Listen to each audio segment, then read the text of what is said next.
Hi, this is Chuck Sutherland with the Real Estate Expert Summit 2020. And our guests this hour are Toni Kaufman and Randi Neville from Standout Universe. And Randi is Vice President of Marketing and Social Media Management. And Toni is the founder and CEO of Standout Universe. And they're going to be talking about the power of the digital footprint, which is so important now that we are virtually in a virtual world. So take it away. Thanks. Thanks, Chuck. I really appreciate it. And you know what? Everybody's heard a little bit about it. There's actually classes going on in high school and colleges showing kids what not to do. Especially if they've got a career in mind, such as a doctor or a nurse or, political science. The story is that 61% of all people do not even check their privacy settings on their own digital footprint. 5% share questionable stuff, like how much they had to drink last night, who they were partying with, were they doing roadside racing, all this crazy stuff that kids think are fun, the stupid contest where you're standing like on the hood of your car, stuff like that. HR directors are looking. So if you want to brand yourself for the rest of your life as an idiot, have fun, but don't do it if you want to be taken professionally and seriously at some point in your career. It's easy to be immortal when you're 15. It's really dumb to try to be immortal when you're 22. So that's, Randy, I think I'm speaking for all of us here.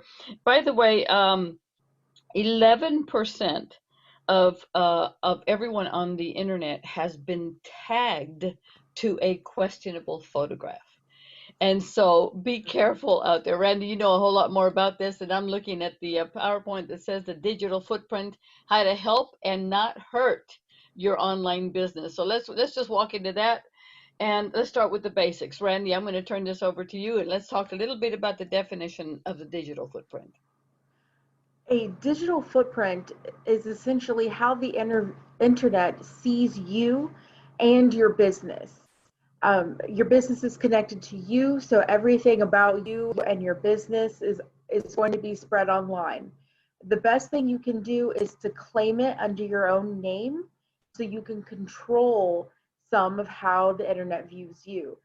There's going to be reviews and things that other people post about you that you can't necessarily control, but the more you claim under your own name, the more of your digital presence you will own. This is an example of a personal Facebook profile and a Google search, and you could just type in someone's name and find so much about them. For example, if you Google myself, I think you can see an Amazon wish list about Care Bears that I made when I was probably 14. These things don't go away. Everything that you've created online stays online. The internet is forever. And that is incredibly important to remember.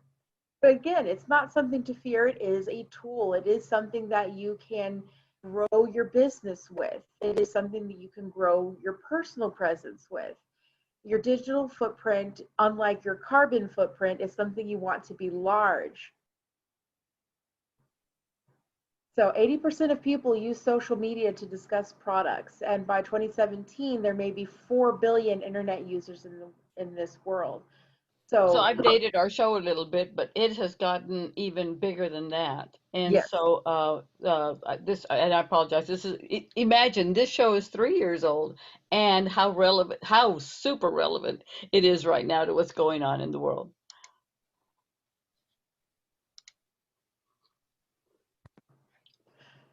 So the marketing world has gotten a bit tangled. Everything has become intersected and interwoven, and a lot of it has moved digital. So your traditional PR, your print advertising has been intertwined with your electronic advertising and your social media marketing. But everything ultimately comes back to who you are digitally. Are you listening? Are you listening? Are you listening to us? You need to be online, and you need to control how you look online. So here's what First, identify your audience. Who is going to be listening to you? Who is going to be looking at your profiles? Who do you want to be looking at your profiles? So that's two different types of audiences right there. Who is currently looking at you and who do you want to be looking at you? And luckily, you can control some of both of that. Well, and Facebook has made it so incredibly easy to do target demographics. I mean, even down to, what they eat for breakfast. So you can actually search for people that do that all over the world. And, what's funny is that we just got off of a 3-day event where we shared who we wanted to attract as either an affiliate or a joint venture partner. And as we were going through that, I would find myself doing a Google search on the company of the people that were pitching to us, right? And so, some were very, very elementary. They had just started their business. Some had, massive amounts of business, like the folks with the software as a service and things like that. So right away, I mean, I was able to determine whether or not that was a good partner for our company. And so that was something that we found to be incredibly efficient. So in your mind, especially in the world of real estate, if you know who you are, where you are, and who you serve, that is an immense amount of clarity that most people don't have, quite honestly. So think about it in those terms. If you're setting up an agency, if you're setting up an investment, if you're setting up tracking, who you are, where you are, and who you serve is your 1, 2, and 3 questions that you have to answer, so we can answer that kind of a request. Go ahead. Absolutely. And I just add in here is that especially when you're location oriented, like real estate is, there's certain social media that you really want to be on the ends with, Google, for example, Yelp, all the ones that affect you locally. And then when people are coming from out of the country, out of the state, they're going to look online for you. Yes. Absolutely. And it is more important than ever for people involved in real estate to get themselves online. When people have started looking for new homes, they're looking for who's selling it. They want to be able to pull up your LinkedIn and take a look at you. They want to be able to pull up Yelp and see reviews about you.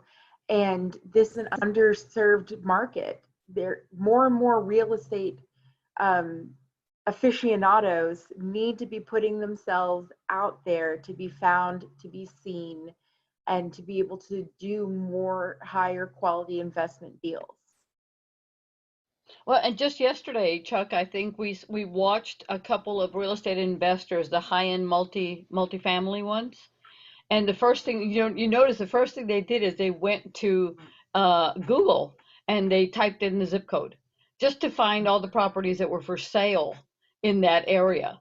And then based on that, I've seen so many. I was stunned the other day, by the way. We were doing some planning and some strategic marketing for a new mental health facility here in Houston.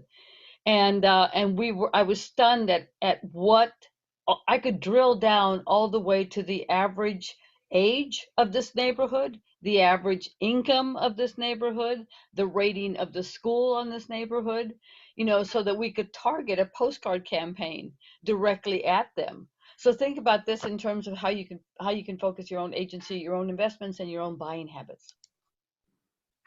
Okay, so here's the post, but don't spam. Right. So, Randi, what do you call the definition of spam? Most of us know from our emails, but there's also spamming from demographics and Facebook and groups. Right. When we say spam, we're talking about a type of content that nobody cares about. Content is anything that you post online. So it can be images, it can be videos, it can be text. But most importantly, you want your content to provide value to your audience. If it's not providing value, it feels like spam.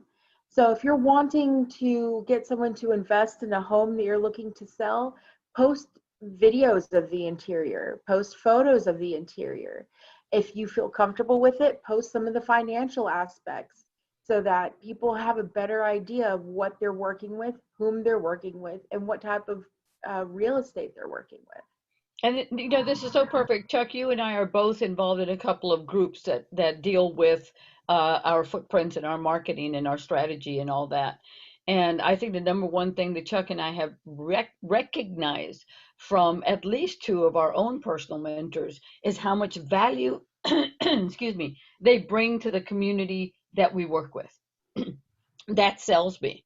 If somebody's willing to give value, and not ask for the sale yet until after they feel like they've just immersed us in value, that makes people know you, like you, and trust you much better than you putting out an ad saying buy, buy, buy. But wait, there's more. So go ahead, Randy. So, in case you were wondering, most people log into social media every day. People are going to be looking at the content that you're posting. So you want to be posting content because if you're not, you're missing opportunities. You're losing money. You're losing money every time that you don't post when you could be posting. And people want to see your content. There's different ways and different aspects to post things.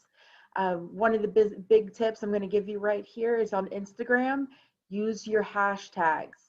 You get 30 hashtags that you can use per post before Instagram cuts you off. And you can use that to target via location, via type of content you're posting. So multifamily, single family, different types of real estate you're working with, and for your sector. So real estate investor could be a hashtag that you post. Work with your content, get it out there. I like that very much, Randy. And so, I think this only exemplifies sharing is caring. And there's so much that you can share. I mean, specifically at groups.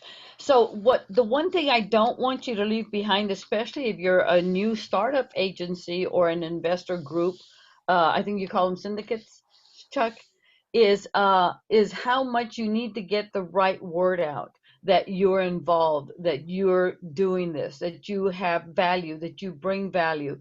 And so it's very important that you, as a new agency, as a new business, or as an existing agency with a long-term credibility list of satisfied customers, we need to get the word out, and you need to build your list.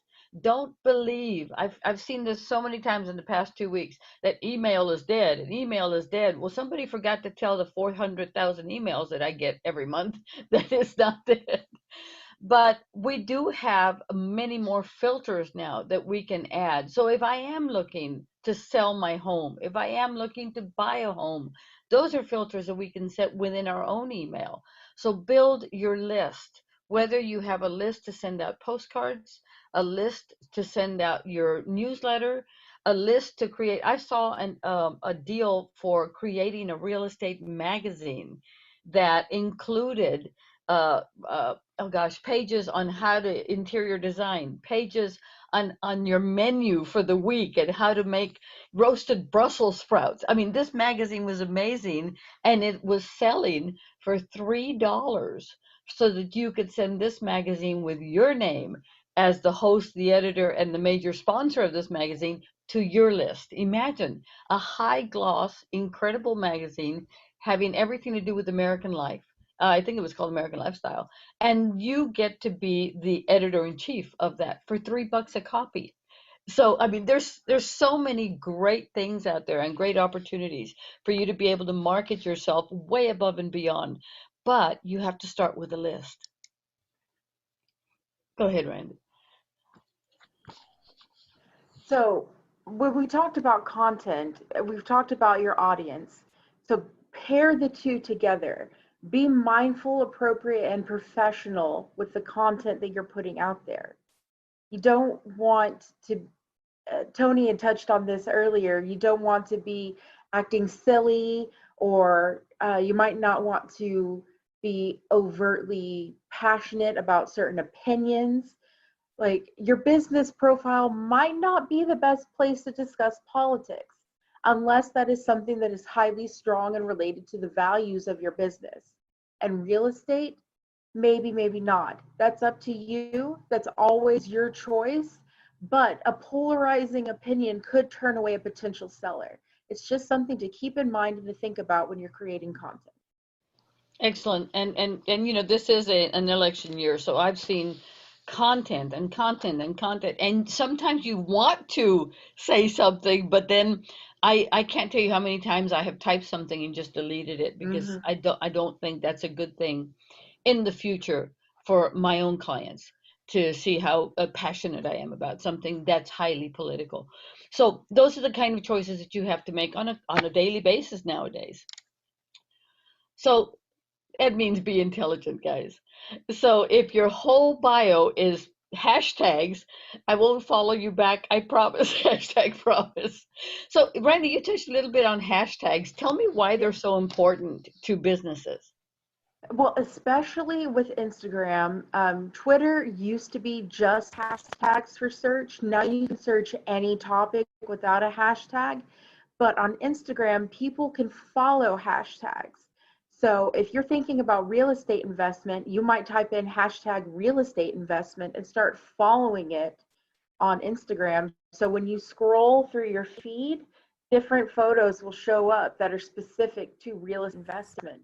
So if you have this beautiful piece of real estate that you want to show off, add that hashtag and people will be following it and you'll get more engagement, I should say, on your post. But when people see a bunch of hashtags, they can get turned off. It can feel a little tacky. So here's a hint. With your Instagram posts, go into your first comment and post your hashtags there. They will still show up with the searches, but it won't be directly underneath it won't be in the direct description underneath the post. So you can put information about the real estate pricing if you want to include it, contact information, which should be in your bio. Um, you you can put it in your comments. Put the hashtags in your comments, and your post will still be found. Take that tip, run with it. I like that. That makes so much sense too.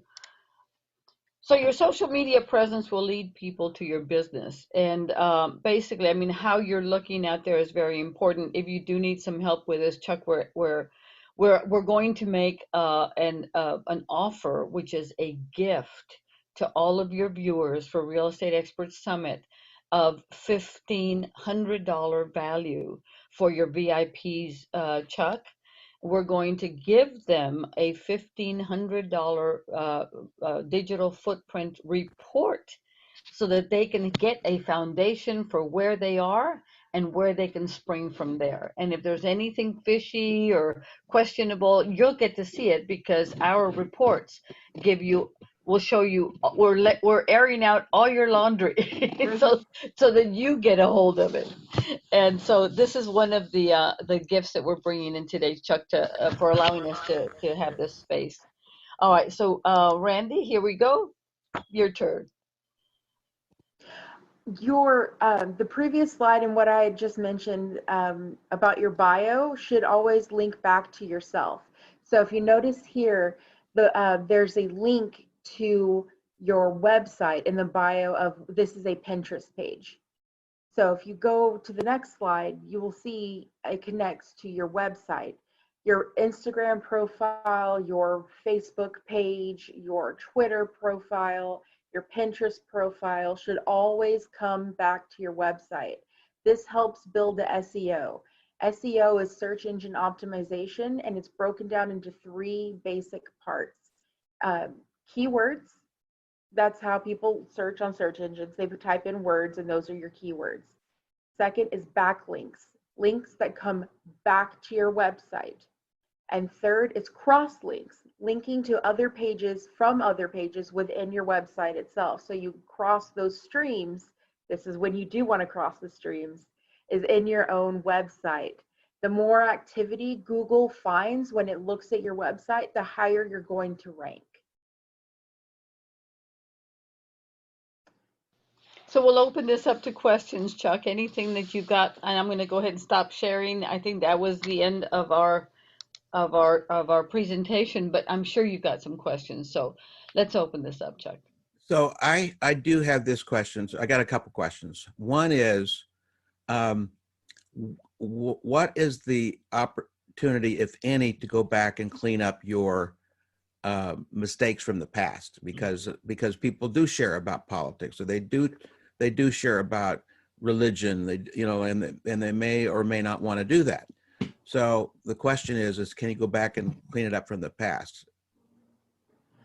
You can delete posts, but they can still be found.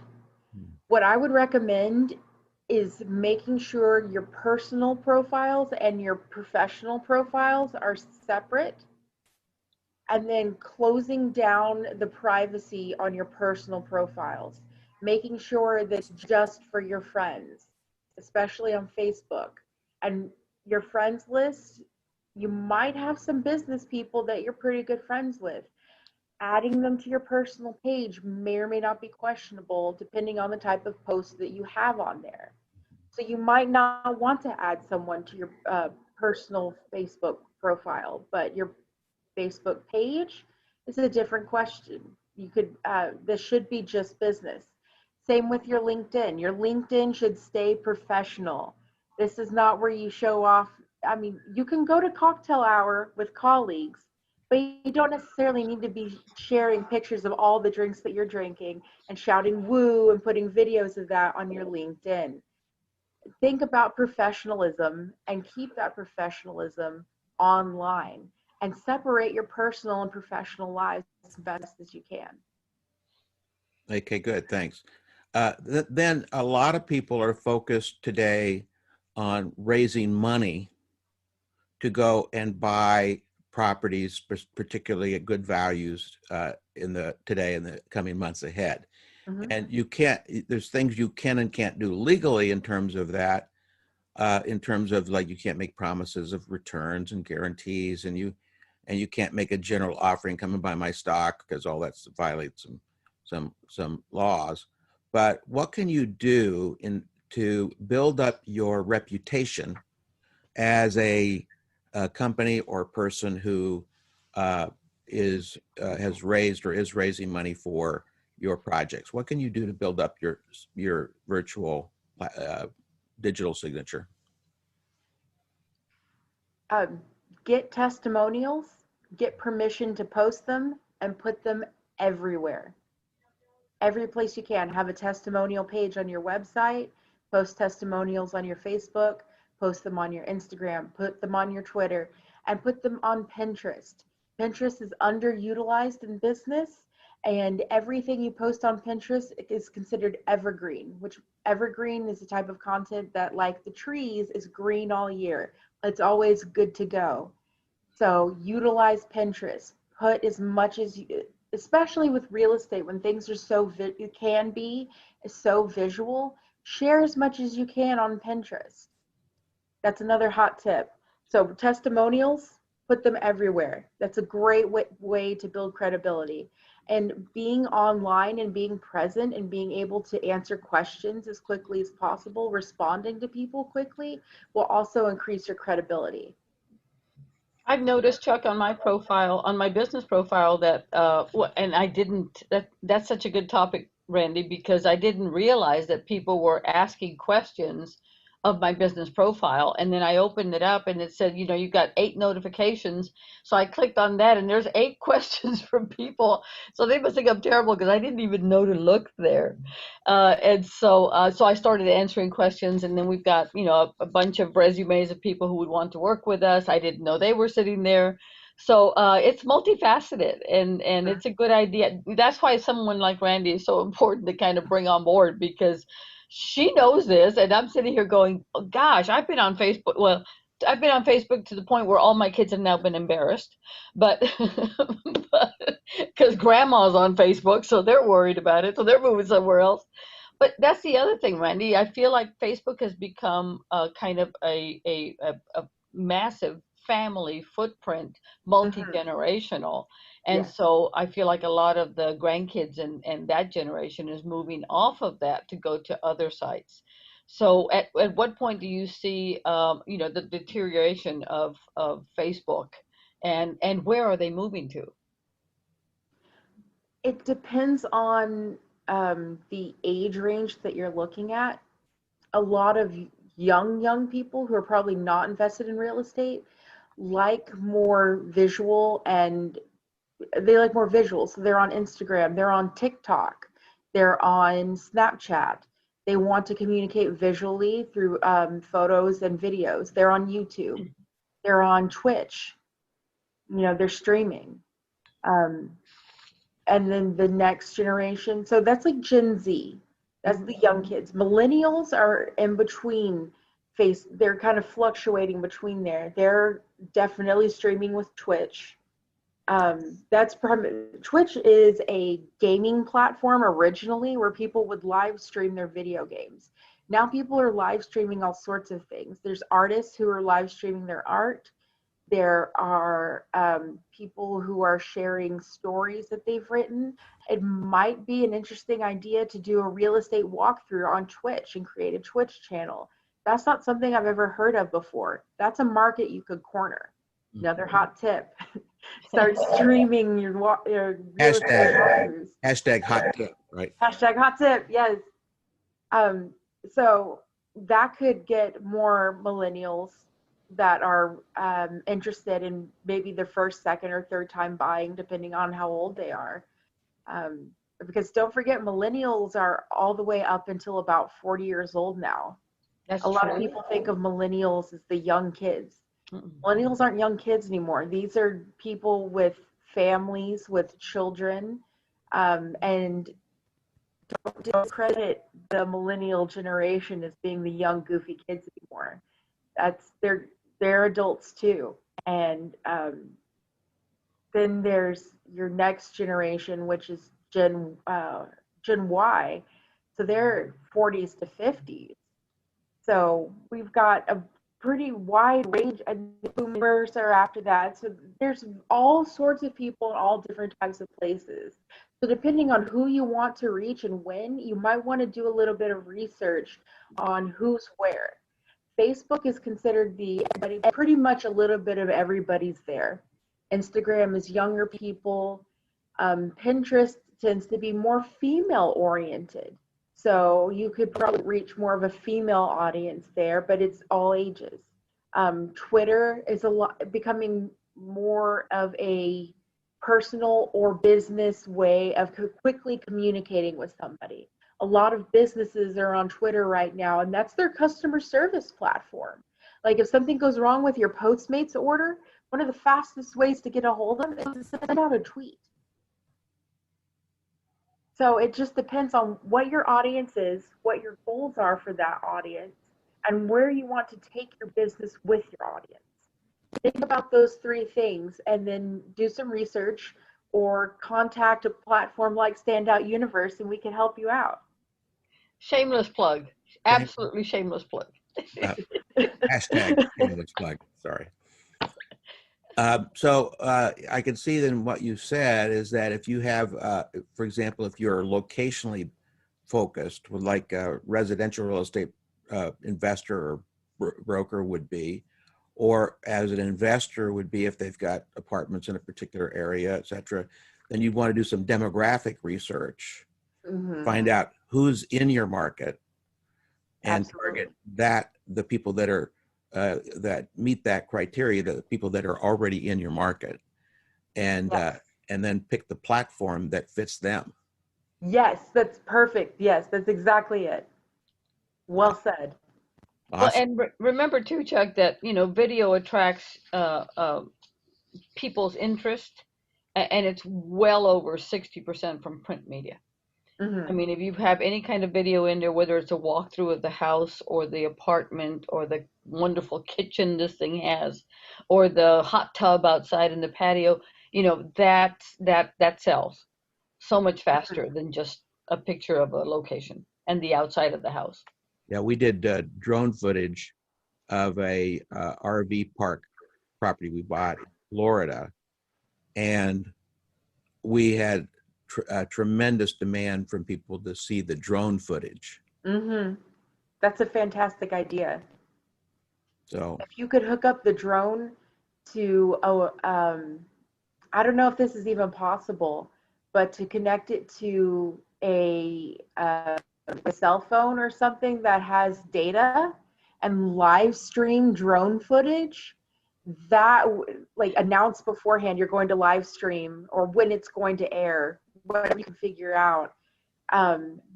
Make an entire campaign around that. We're going to post our drone footage at 2 p.m. Mountain Time on such and such date, and get excited about it. Create a series of posts. You know, our drone footage is coming. Our drone footage is coming, and then air it, and watch the people just come running into. I love it. I love that idea. I love that idea. So how would people, what's the easiest way for people to get a hold of you if they want to talk to you more about what you offer? Go ahead, Randi. That's fine. Randi at kddminc.com. Send me an email.